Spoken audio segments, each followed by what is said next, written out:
Okay, going. Okay, so let's make a nice easy start. And if you've done this before, or whether you've done this before, whether you're um new to this, always take care as you start off. Give yourself that time to settle in properly, to really warm up physically, to get that sense of focusing in your attention that is so much a feature of this. So we'll start very simply, rubbing your hands together, and with the pads of your fingers, tapping lightly over your face, let your jaw loosen a little bit, work up over the cheeks and forehead. And then start to work over your head and down to your neck. I use my palms of my hands to do this.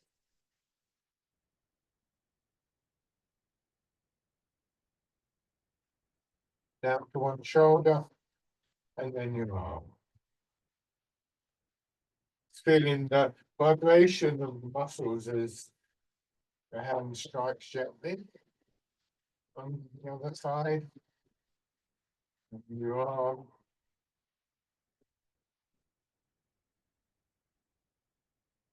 Bring one hand or both hands around your back, just tapping the lower part of your back, much as you can get to comfortably.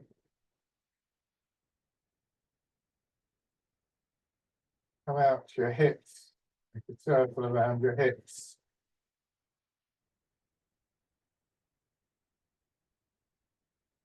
Put down the outside of your legs, come up the inside, go down as far as you're comfortable. Not the front of your body, so into your belly, nice and light and easy. And then the upper part of your chest. And so standing with your feet directly below your hips, toes pointing forwards as much as possible, bringing your attention to the center part of your body and from there down to the ground, and just turning in that middle part, your hips and your waist. You can see my body's turning, almost like you've got a little spotlight in your navel and you're shining it around a little bit. If it helps to do so, just take a couple of slow, gentle breaths.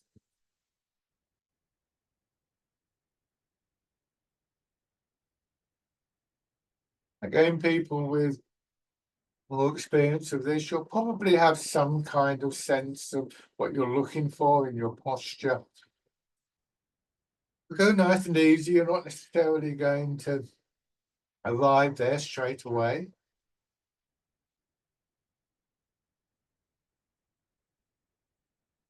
It can take a few minutes to settle in, and some of the nuances of the posture don't necessarily work straight away.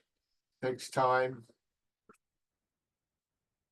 For newer people, you're looking for a posture that just simply allows for movement, and this involves various things.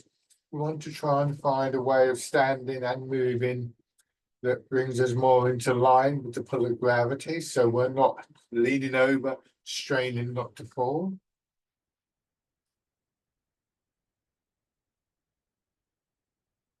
Strongly linked in with that is feeling of your center of gravity, maybe in the middle of your body, dropping towards the ground, rooting down. The combination means that there's less need for tightness, for stiffness in the upper part of your body, and this leads to a feeling that there's more space for movement. And we can view that movement in various ways. There's, think of movements of muscles, joints, the limbs swinging around, and so on. Movement could also be things like our breathing, our circulation, our digestion. And there's also, for many of us, an underlying sense of a connecting movement, a flow, momentum and energy. These are all connected, of course, and one of the things that we're trying to build is an environment where those movements can happen in a very harmonious, unrestricted way.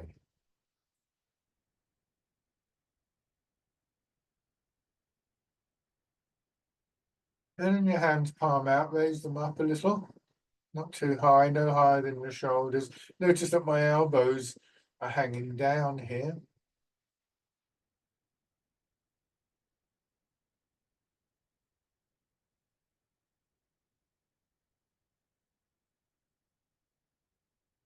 And then turn one foot out, step forwards, keep the width of your step and step about the same in distance. Now just move your weight forwards and backwards and notice how when you do that, your body turns. So again, when we've got this idea of the center of the body turning and that will move our arms for us. But we've also made that connection down in to the ground. And it's a conscious, intentional act. So when we root down, it's not just something that we do in a sort of dream or while we're thinking about something else. It's a deliberate, as I say, intentional act. And so we start to bring in our minds, our awareness to the movements. So we have these three elements of a physical, mechanical movement, of that sense of flow, of energy, and our minds, our awareness, once again, all beginning to interact harmoniously with each other. And a very strong sense of moving from the ground. There's a change in perception here. We quite often have most of our attention in the upper part of our body, and hands and so on.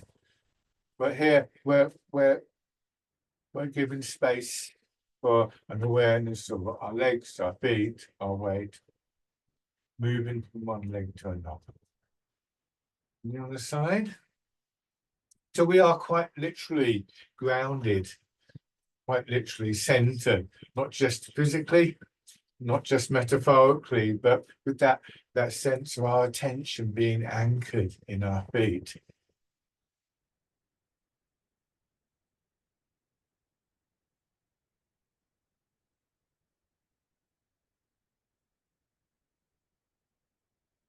And shake out.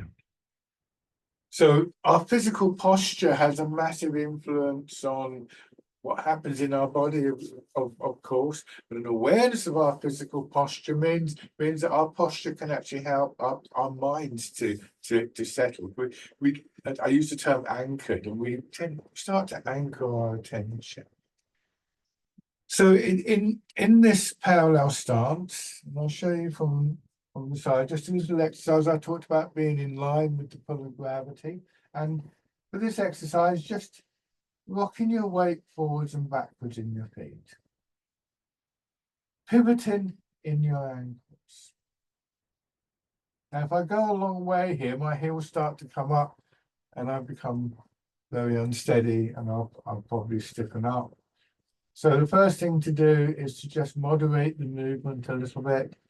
Don't move too far. Roughly speaking, when you come forwards, your weight is centered in the balls of your feet. When you go back, it's more like the front half of your heels. There'll be some variation in that.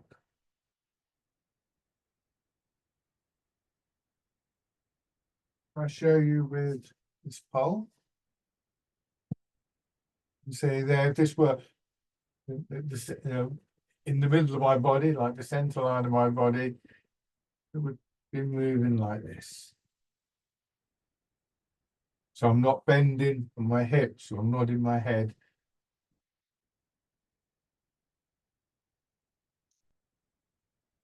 And what I'm trying to do, if I show you with the pole, is to arrive at that point where the pole is upright. And in theory, I can walk away from it and it wouldn't do that. In practice, that's going to be much harder to achieve. And if I were to do this and to maybe put on some guy ropes like you might find in the tent, then that would be very helpful. I could arrange it between the alignment of the pole and the pull on the guy ropes. What you actually have in your body is a skeleton and associated muscles, tendons, ligaments, and so on. And we're just trying to bring that more into line with the pull of gravity to see how that feels when we begin to arrive at that point. It's not a permanent state. Ideally, we'll have our weight just a little bit forwards. I'm exaggerating now, you can see I'm tilted forwards. And I would correct that tilt not by pulling my shoulders back, but by letting my hips drop back, as though I was just resting on the edge of a table or something. And that brings me to an upright position, but with my weight still a little bit forwards.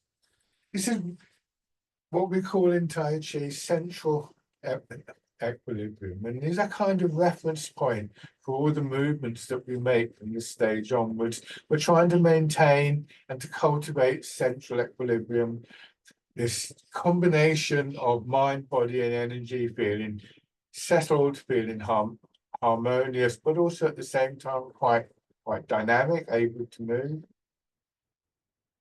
So it's good to get a sense for how this comes about, both physically and sort of a bit more intuitively, perhaps. So, going back to the side view, let your hips drop back a little bit more. Be careful about how much you bend your knees, and then you'll feel your legs just push you back up to the top position. And gravity takes over at the top and you sink down. And once again, feeling the push up. Your body begins to expand, to grow out of the ground. And then at a certain point, we allow gravity to pull us back down. And then we feel the push coming up again, a rise in movement, a rise in energy. Trying to let that settle into a nice steady rhythm. You may find that your breathing just naturally begins to synchronize with the movement, breathing in as you push up, breathing out as you sink down. If it doesn't, don't strain for that. It's just let your body breathe however it's comfortable breathing. Bring your hands around as though you're cradling the ball, and as you push up, let the expansion push your elbows out. And then turn your hands over, drop your hips down, let your shoulders follow, and your arms follow your shoulders. Very simple, push up again. Try not to have your hands too far from your body. Thumbs almost touching body as you go down. Likewise, little fingers as you come up. Try not to get into a sort of trance-like state. Try and remain aware of what's going on in your body. That way you're more likely to bring this quality of intentionality to the movements. And that in its turn takes this feeling of calmness to a deeper level in my experience.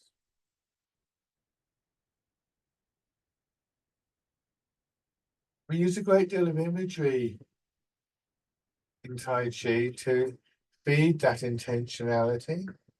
It's interesting to note how our bodies respond to different images. And one of the most common images is that we're moving through water or like water,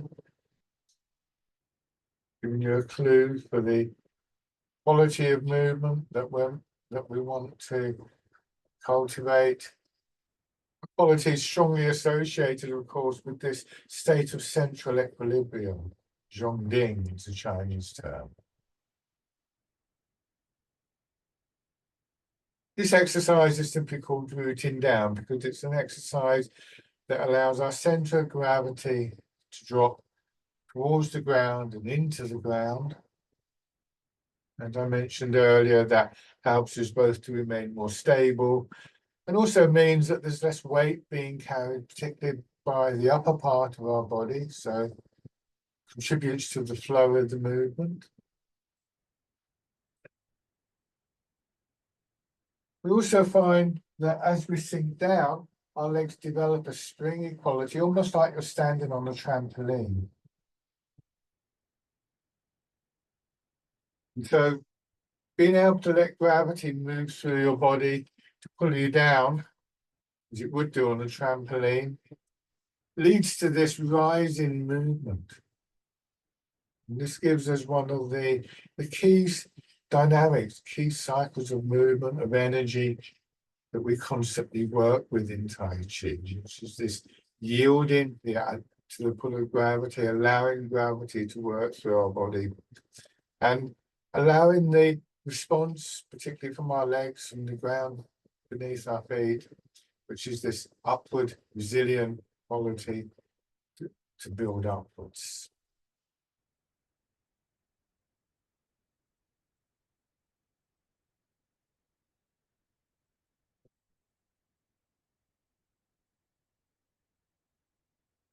Keeping the same movement in your hips and your legs. Turn your fingers out, push up. Arms pushed away from your body. And the expansion on this rising wave. This is a movement called the wild goose. So an image here could be of a bird in flight. That offers some kind of quality that you can bring into the movement and just allow that to happen. But don't feel that you've failed massively if an image doesn't work for you. Not all images will work for you, especially not straight away. And don't get distracted by the images. The images are there to enhance the movements, both the external movements that you can see and those subtle internal changes, not the other way around.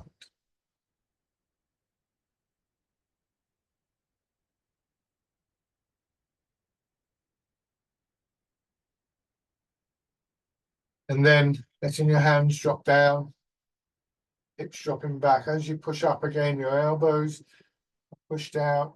That draws your fingers around in the smooth circle, parting the clouds.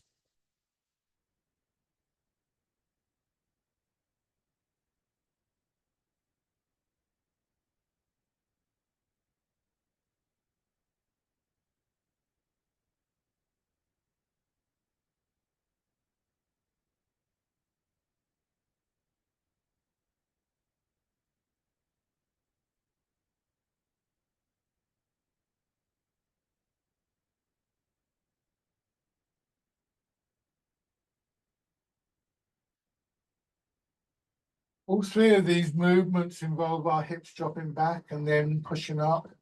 So, but there are variations in the upper part of the body. So at this point, as you come down, curl your hands over, going through the first movement and just building a little sequence of movements. So rooting down at the bottom of the movement, take your time, turn your fingers out and push up to the wild goose, and then changing once again to parting the clouds.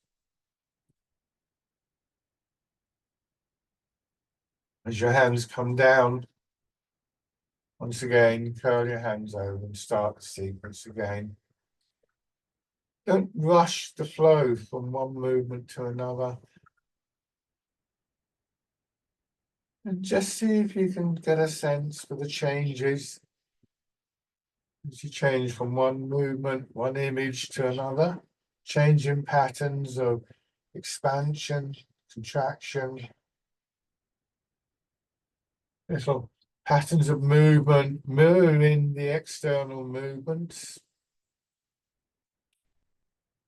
Just letting your attention move more deeply into your body.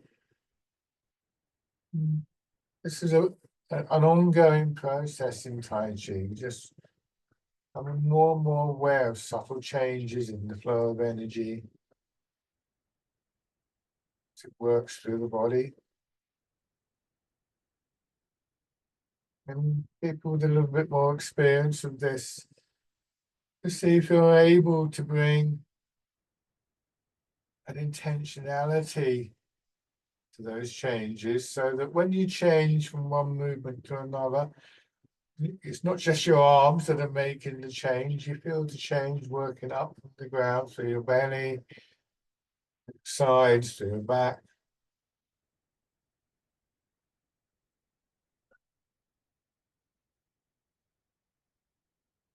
And it's really these small changes within the body where we find that our intentions, our minds have the most profound effect. And those small changes will build up into the bigger changes.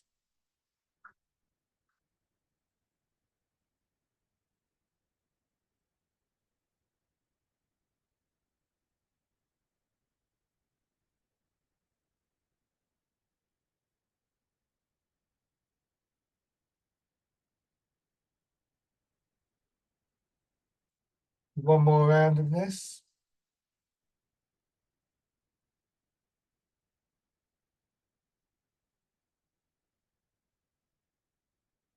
Remember that idea of moving through water, just a gentle fluid resistance to the movement that helps to cultivate up a stronger, more resilient feel in our own movements. And then letting your hands drop down to your sides. And the next time you push up, focusing on one side of your body, pushing your arm up, wind around at the top as though you're plucking something off a tree, and draw down. Let your arm come to its full length. Bring your attention to the center of your body and then to the other side as you push up. This is a movement called Dragon Plucks the Stars from the Sky. Once again, take your time, your hand dropping down once again. Just a moment of attention, your center dropping to the ground, and then the push up. People not familiar with the image, the dragon as is found in East Asia, this is a Chinese art, of course, is somewhat more slender than the big bulky fiery creature we tend to think of in the West. And there's that sort of sense of almost serpent-like extension, but very gently. It is not a stretch. Notice that at the end of the movement, I still have moved my arm a little bit further, so we sustain that spacious quality within the body.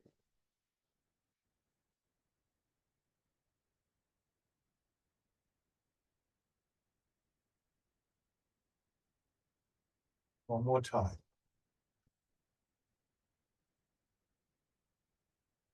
This time, don't drop down quite so far, but just remain with this feeling that we had at the beginning of the session, the hips just dropping back slightly. Don't stand with your knees locked back or your hips tight. At this point, what you would be doing is really forcing yourself up against gravity, which is going to strain your body. We want a posture that allows gravity to work through us, even if we're not going up and down, which we won't do for the next two exercises. But just the sense, again, people with a bit more experience, see if you can just feel that movement within the body, because gravity is still working on you, and your body's still responding to that. So hips just slightly drop back, soft in your knees, a slight curve in your knees, sometimes described as though you have a little ball resting behind your knee and a little ball resting in the front of each hip. Bring your hands again to the center of your body, to your sides, lightly touching your side with the inside of your arm, and then push up, extending gently through your back, and then all the way back down, taking time just to make sure you make that connection once again, touching the side of your body. And then push up and out. So there's an expansion out from the center of the body, and back in, and just a moment of settling in, and then push up again. It's important to take that moment to settle. Otherwise, we find ourselves tending to speed up. And the most obvious place to find it is here, coming back, bringing the hands to the center. But again, people with a bit more experience recognize it's also here at the end of the extension. Ideally, we would never lose that sense of not rushing. We'd never lose that sense of stillness. Practice, it's very common to do so. So this time, bring your hands back down, and as you push out to the sides, you turn your body, noticing how that directs your arms. And then back, get that feeling in the center of your body dropping to the ground, and then turning the other way. And then finally facing forwards. Notice whether you're inclined to speed up on one or other of the stages. Again, this is very common. And one of the reasons we take that moment just to settle. One of the old writings in Tai Chi urges us to seek the stillness within the movement. I think it's fair to say that the ideal would be that we never lost that sense. But in practice, we do so very easily. So a really important lesson that we're learning here is to come back.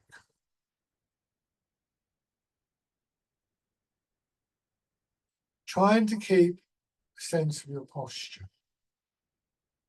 Feet below your hips, remember your weight, possible slightly forwards in your feet. Feet are parallel or just very slightly turned out. You'll see that my feet are slightly turned out. What you don't want is this. You don't want them all over the place. A slight angle can be quite useful for allowing the weight to sink through your hips. So there will be some variation here depending on your own body. Remember that what we're looking for is an environment that allows that free, harmonious movement, whether it be pull of gravity down through our bodies or the rising energy that comes as a result of that, the rotating movements, the different patterns within the body, our breathing, circulation, many different aspects to that movement, all of which require a certain amount of spaciousness to encourage them.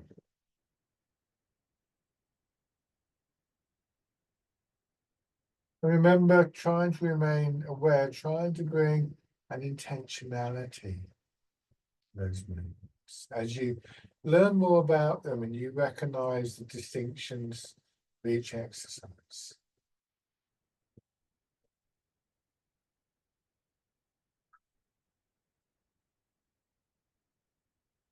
And letting your hands drop, and again, the focus of your attention on one side of your body, your arm being pushed away, swing it up, and then straight down, center line of your body to drop down to its full length, and then once again, being pushed away. Elbow is slightly bent, palm of your hand facing outwards. So you're standing beneath the archway of an old building, a doorway in an old building, and just sliding your hand around the arch. So there's a very slight sense there of pushing upwards and then the contraction downwards.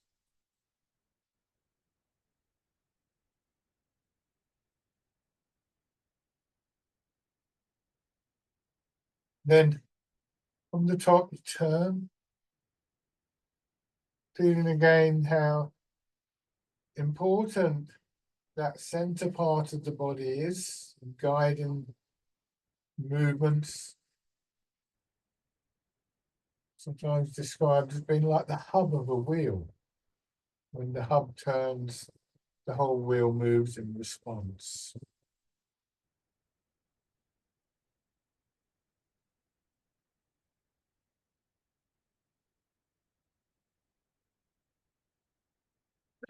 Changing sides, noticing any difference between one side of your body and another.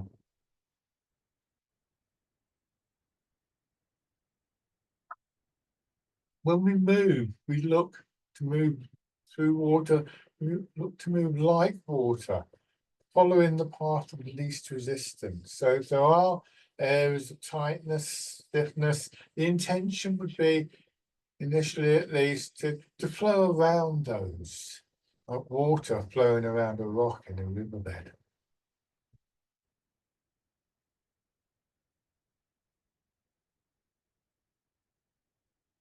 Once again, adding the turn.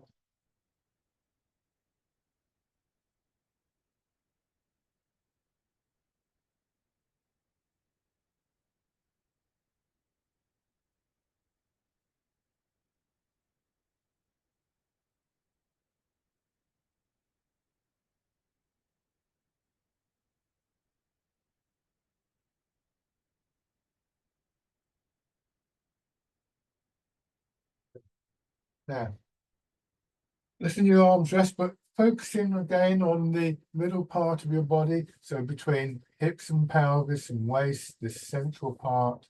And we've just been seeing how when we rotate there horizontally, our arms will follow the movement. This time the rotation is a vertical rotation. You push your hips back and then just let gravity pull your hips down. Do this very gently. I'm doing it quite big so you can see what I'm doing, but recognize that this is quite strong on your back. This is not a back bend.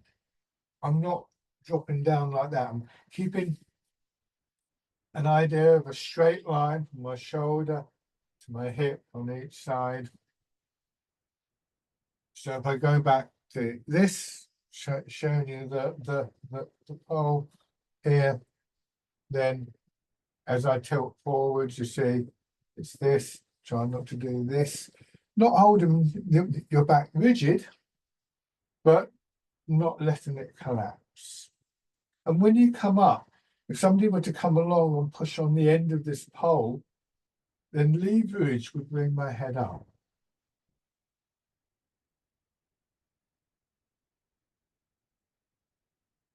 So what we're doing here is using the center of our body to change the alignment of our body from an upright position to an angled position and gently back up to that upright position. And what this means is that to come upright, rather than straining in shoulders or back or neck, we simply allow gravity to pull our hips back, which means we learn how to come up nice and easily, nice and gently. It takes a while to build this, and there is time needed to let our muscles of our back and shoulders and upper body in general to condition to this. So again, it's nice and gently, particularly for beginners. This time, let your hips drop down. Knees will bend a little bit more, and you come back, and then you push up. So, as well as pushing the hips back, they go down. Gravity pulls your hips down, bringing your head up nice and easy, and push up. Very gently, please, with your back and your knees. This is quite a strong exercise. Again, I'm doing this quite big, so hopefully you can see what I'm doing. This time, as you push up again, your arms are pushed out, and then as you sink down, your hips go back, you're drawn over. This is called rowing a boat in the middle of the lake. A kind of sculling movement. You could almost imagine that you're diving into the lake here. And a gentle extension between your hips, going up through your back and your spine to your shoulders, and then out through your arms and your fingers, being careful not to overextend. It isn't the case in Tai Chi that we necessarily value big movements over small movements. Remember how I described how we can bring sense of intentionality sometimes to very small, subtle changes, which in their turn build into the bigger movements. So sometimes it's an advantage to make smaller external movements, so we're able to focus more internally.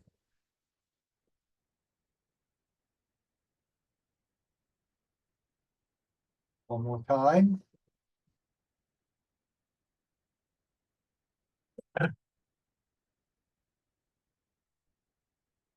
And then as you come up, hands resting in front of your belly, and then turn horizontally, push your hips back, so your hands slide forwards, swing across, come back upright and turn back to them. And then change direction. This is called polishing the table. Combined rotations in the center of your body, moving your hands gently through, sweeping circle on the back, again exaggerated so you can see what's happening in my hips.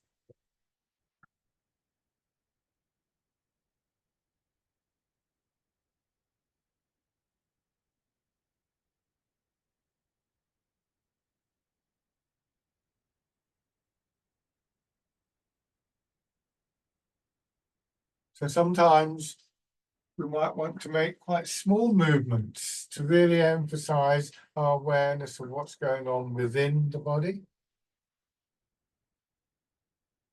Even if we're taking bigger movements, we would never go to a full stretch. Remember that feeling of space for movement within the body.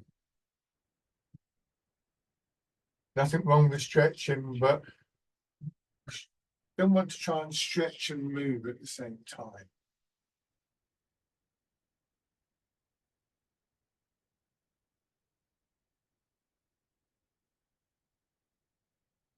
One more time.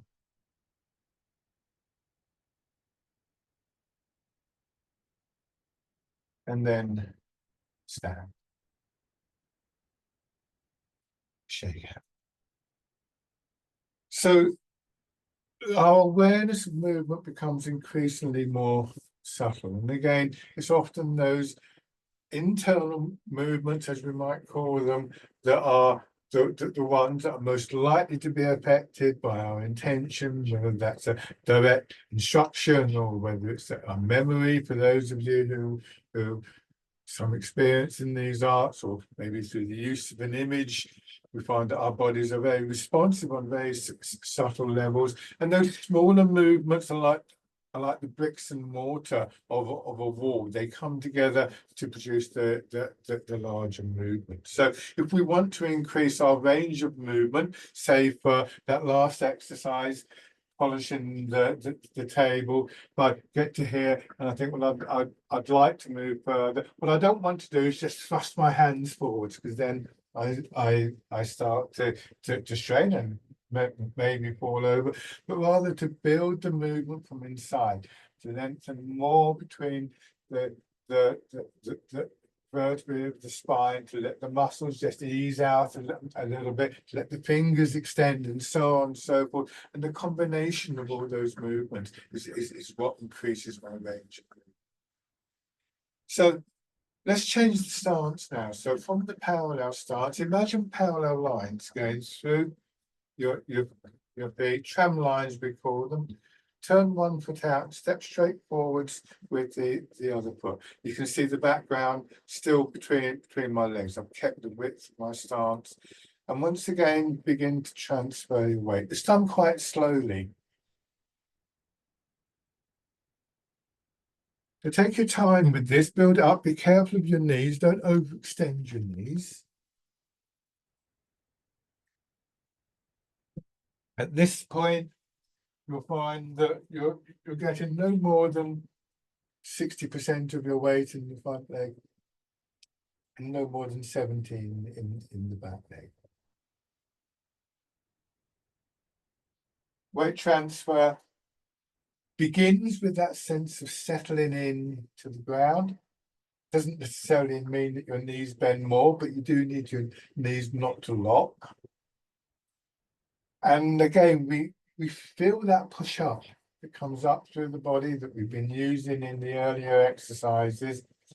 But this time we direct it. The intention is for our weight to move to the other foot. And if you can remember where you felt your weight settling at the start of the session, that becomes your sort of target. That becomes the point that you're aiming for, like a golfer hitting a ball into a hole in the ground. This is where you want to begin to aim, if you like.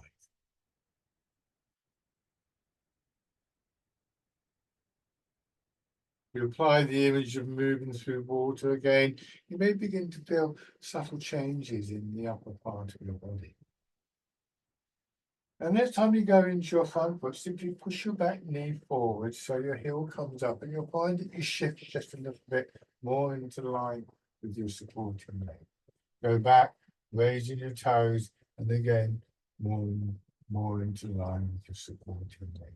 Don't lean forwards. You don't need to lean your shoulders forwards simply to raise your toes and your heel. Once again, I'll show you with the pole what's going on here. Initially, this is where my center line would move. Obviously, it would be more in the center of my body. At this point, that would work. Might be better. But you see, it's not quite going all the way at this point. But I go forward, I push my back knee in, and there's a slight shift.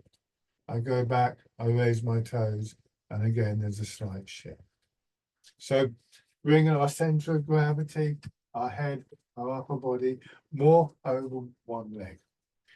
So we started off looking for this state, shall we call it, of central equilibrium, where mind, body, and energy can settle. And now we're trying to find that same quality over one leg.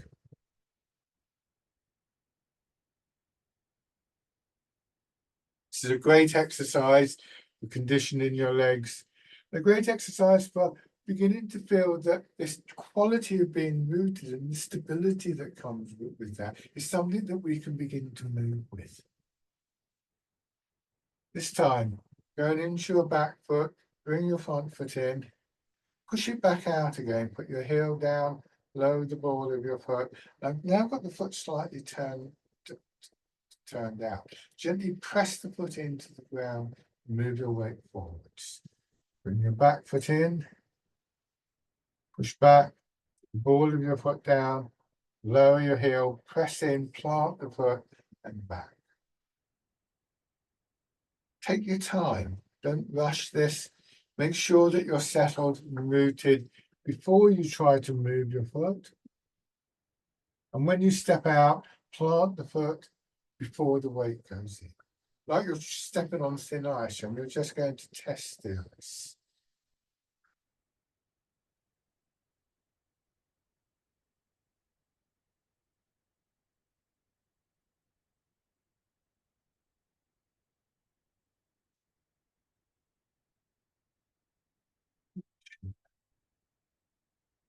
The other side. To begin with, your other foot, your front foot points straight forward. Your rear foot, you can play about with that angle as much as possible facing forwards. But quite often when we do that, we find our legs twist up or our shoulders twist up. And if you feel that's happening, then it's not a major problem if you're slightly offline here. It's one of those corrections that we would make over a period of time in Tai Chi. So don't rush that. It's always good to think back to that feeling of central equilibrium and the spaciousness that goes with that. And this is, again, something we're trying to cultivate consistently through these movements.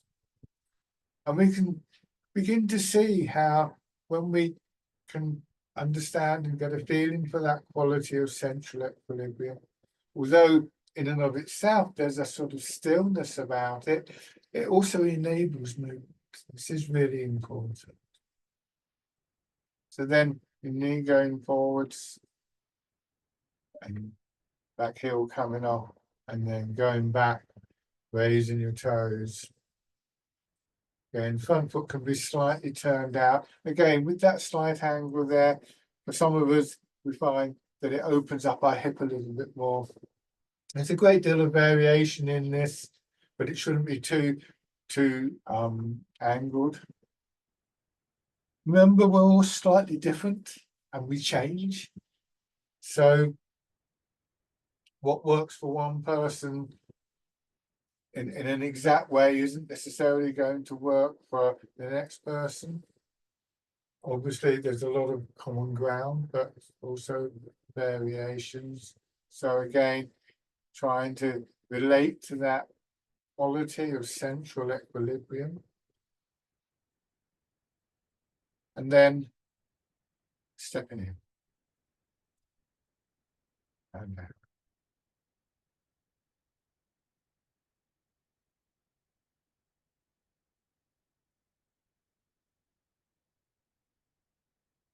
I just give myself a moment. I'm not going here and oh this and back and forth.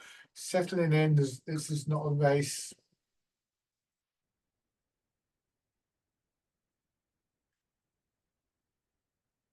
And then we can begin to take some steps through. You can either go forwards or backwards, depending on where you have the space. I'm going forwards. Of course, I extend my leg out and I swing back out to hip width. Remember those tram lines.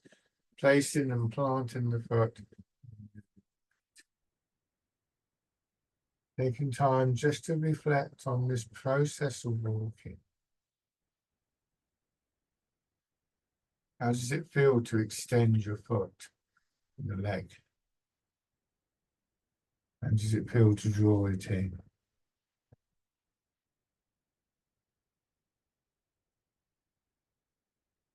And then same in the other direction. Planting your foot. Feeling the weight move, giving yourself a moment to align over the supporting leg.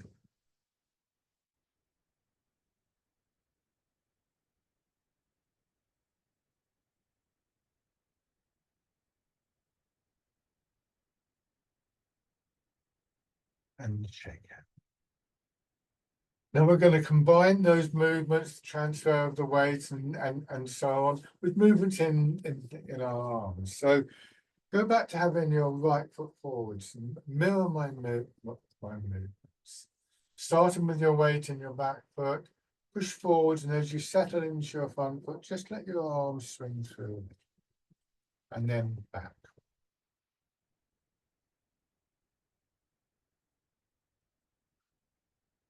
So we get this wave-like flow working through our bodies. This is a movement called fisherman cast the net. Don't overdo the movement. Notice that my arms aren't coming up here or anything like that. We're sweeping through. And again, we might use this movement to just draw our attention more deeply into our body. Feel patterns of change, of expansion and contraction, the flow of the energy from the ground up through our back and to the front of our body and arms, back down into the ground.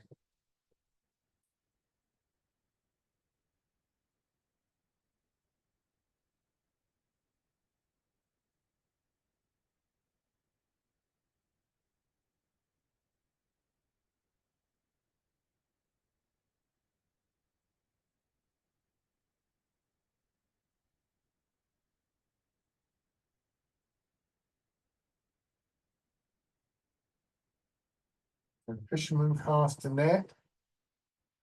This time, as you come back, you turn in the direction of your back foot. Now, very similar movement, variation on the fisherman casting the net, but with the turn in the center of your body, drawing your arms across rather than simply straight forwards and backwards. Noticing there's a curve here, downwards and upwards. As you go back, turn, you feel the expansion here in the left side of your body, and just building on that to push your arms up. Go forward, turn your hands palm forwards. Drop down, turning to draw your hands across your hips and then expanding in the right side of your body and back.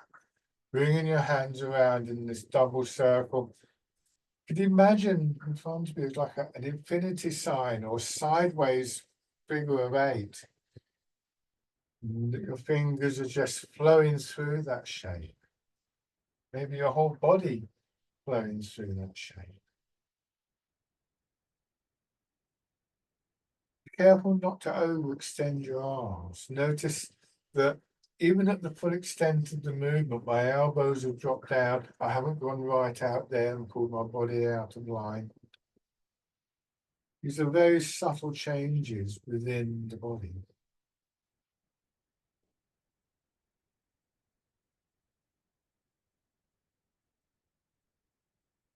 The combination of your weight transferring, turning in the center of your body, those internal patterns of expansion and contraction, moving your arms for you, not straining in your shoulders, your arms.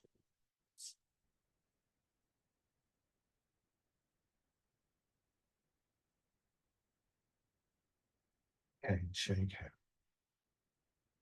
Now, on the other side, so having your left foot forward, starting with fisherman castanet. Recognize that there is inevitably, it seems, an urge to do more with our arms than we need. But recognize also that the higher your arms get, the further your arms swing from the center of your body, the more likely you are to stiffen up, to lose that alignment, to lose central equilibrium. And ultimately, the less stable you are. So again, if we want to extend our range of movement, we increase the weight transfer, the patterns of expansion and contraction. We build the movements from within.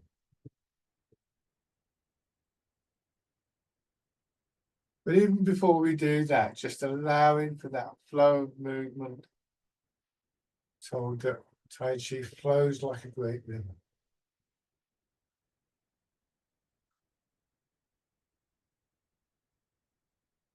Turning, not twisting your back or your shoulders. Notice the whole of my upper body turns.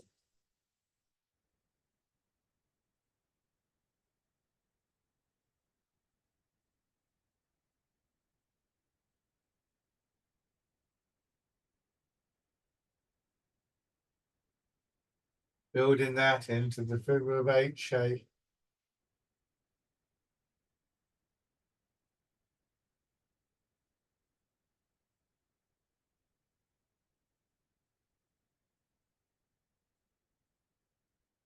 In the back of your mind, trying to retain that awareness of how central equilibrium can feel. Can you maintain it while you're going through this movement? Keeping a sense of your roots, the connection to the ground, movement from the center.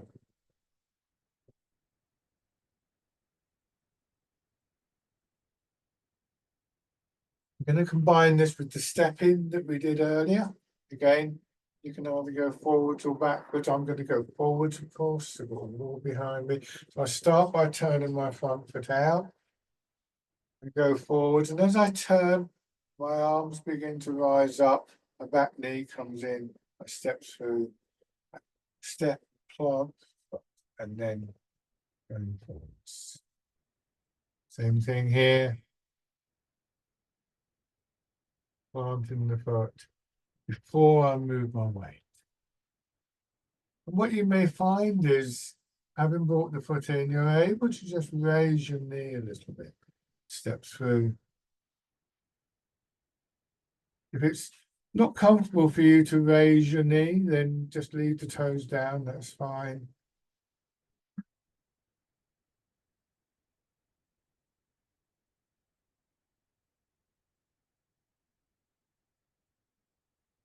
you are raising your leg, I'm going to change direction now, but if you are raising your leg, try not to strain in your back or your hips, indeed your shoulders, maintaining that alignment in the pelvis. Remember from earlier exercises that what brings us to an upright position isn't straining in our back and shoulders, but rather allowing gravity to pull our hips down. And keep that awareness of the pull of gravity on your hips.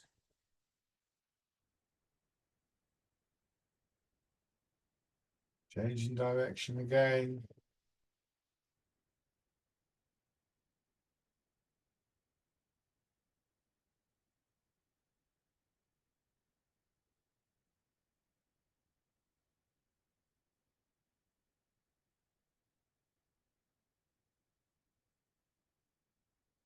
Using the image of moving through water.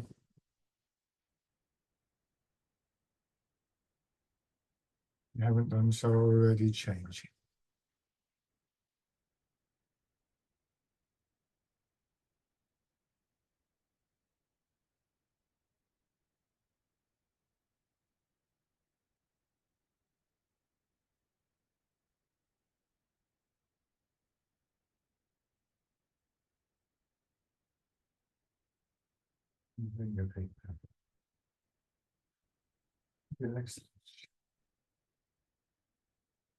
So I've mentioned several times this idea of coming back, bringing your attention back, coming back to central equilibrium, to the awareness of your center, to the root, various ways it can be described. And this is one of for me, one of the great benefits of Tai Chi that I take with me into my daily life outside of the practice. And this last exercise really emphasizes that. It's called Embrace Tiger, Return to the Mountain. The mountain could be an image for central equilibrium. In the parallel stance, let your hips sink down and push up a little bit like the wild goose. But at the top of the movement, bringing your hands around as though you're going to hold a ball against your chest. Drawing in, turn your hands palm down, let your hips drop, shoulders drop, and return. Resting downwards until you feel that push back up. And it's interesting and useful to consider exactly what it is for you that brings you back. Would it be the image of the mountain, or would it be the feel of gravity on your hips, or some other memory, some other image? Something to sort of carry with you in your pocket, as it were, for those moments in the day when it would be useful and nice for you to be able to come back to this feeling of central equilibrium in mind and body. Doesn't always have to be complicated. We can begin to get glimpses of this during our day. So, what for you brings you back to the mountain?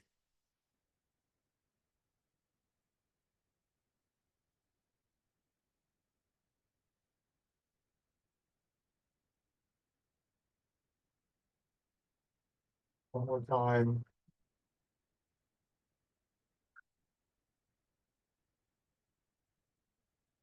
And